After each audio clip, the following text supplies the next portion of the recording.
पूर्वी खबर। रानीगंज के रुनाई इलाके में ईद मिलन कार्यक्रम का आयोजन किया गया। इस कार्यक्रम में रानीगंज के विधायक तापस बनर्जी, बूढ़ो चेयरमैन मुजम्मिल शहजादा अंसारी, 33 नंबर वार्ड पार्षद अख्तरी खातून, नजीबुल खान सहित वरिष्ठ तमाम सदस्यगण उपस्थित थे। यहाँ पर सभी ने एक दूसरे को गले लगाकर ईद की बधाई दी।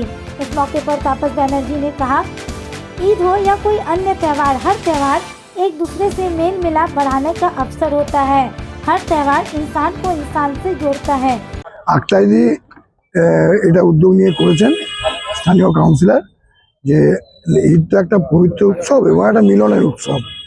এই যে এক মাস ধরে উপবাস করে তারা রোজা ভঙ্গ করে, আমাদের শরীরের যত বিকার, যে বিকারগুলো মানুষ নিজের ক্ষতি করে এবং সেই বিকারগুলো যদি শরীরের মধ্যে থাকে সে সমাজকে ক্ষতি করে।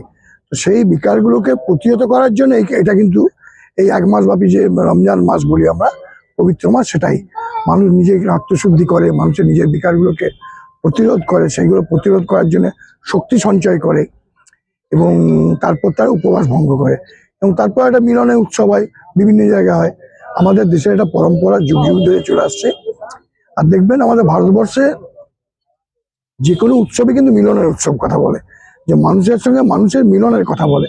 কারণ মানুষ মানুষের সঙ্গে যত বেশি মিলবে তত আমরা একে অন্যের প্রতি একাত্ম বোধ করব, আর যত বেশি একাত্ম বোধ করব তত নিজেদের মধ্যে বিচ্ছেদ বিবাদ এগুলো কিন্তু দূরে সরে যাবে।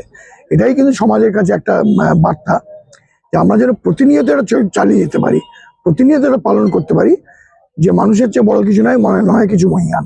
তাই মানুষকে যেই হোক, জাতি ধর্ম বর্ণ নির্বিশেষে তার সমস্ত কিছু ঊর্ধ্বে উঠে মানুষের শ্রেষ্ঠ পরিচয়, তাকে ভালোবাসতে হবে, তাকে একাত্ম করতে হবে। वहीं दूसरी ओर अख्तरी खातून ने हमारे संवाददाता के माध्यम से कहा कि इस कार्यक्रम में सिर्फ मुस्लिम समुदाय ही नहीं बल्कि अन्य कई समुदाय के लोग शामिल हैं। यह कार्यक्रम सिर्फ किसी एक धर्म का नहीं बल्कि आपस में भाईचारे का कार्यक्रम है। आइए जानते हैं आगे की जानकारी। দেখুন, আমি তো ঈদের দিন পুরো রানীগঞ্জের শিল্পাঞ্চলবাসী, পুরো ভারতবর্ষের বাসী, পুরো পশ্চিমবঙ্গের বাসীকে, সমস্ত ধর্মের বাসীকে প্রণাম সালাম এবং ঈদ মুবারকবাদ জানিয়েছি। আপনারা সকলেই জানেন, সমস্ত ধর্মের মধ্যেই আছে অনন্তকাল ধরে আমাদের এই ফেস্টিভ্যালগুলো, উৎসবগুলো হয়ে আসছে ধর্মীয় প্রথা অনুযায়ী।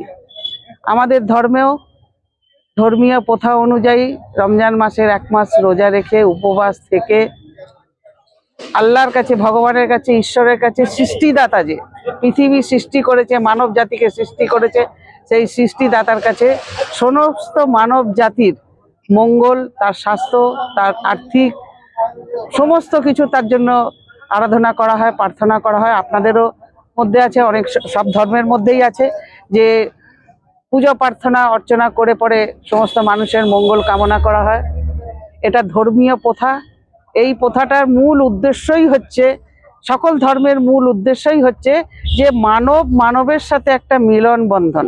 আমরা সকলেই যে মানব, একই রক্তে মাংসে গড়া মানব, সেই মানব জাতিকে যাতে ভুলে না যায়, এই উৎসবের মাধ্যমে সকলের কাছে একটা আনন্দের বার্তা, একটা মিলনের বার্তা, একতার বার্তা এই উৎসবগুলো দেয়।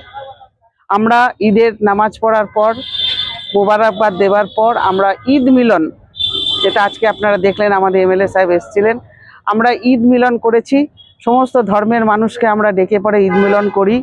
কেন? আমরা মানব, আমাদের মধ্যে একতা, ভালোবাসা, প্রেম, मोहब्बत सब कुछ है। अब तक के लिए बस इतना ही। फिर मिलेंगे अगली खबर में। ऐसी और भी खबरों के लिए बने रहे हमारे साथ, देखते रहे पूर्वी खबर। हमारे चैनल को लाइक शेयर सब्सक्राइब करना ना भूलें और बेल आइकन को दबाना ना भूलें और देखते रहें पूर्वी खबर। पूर्वी खबर, नजर सब पर।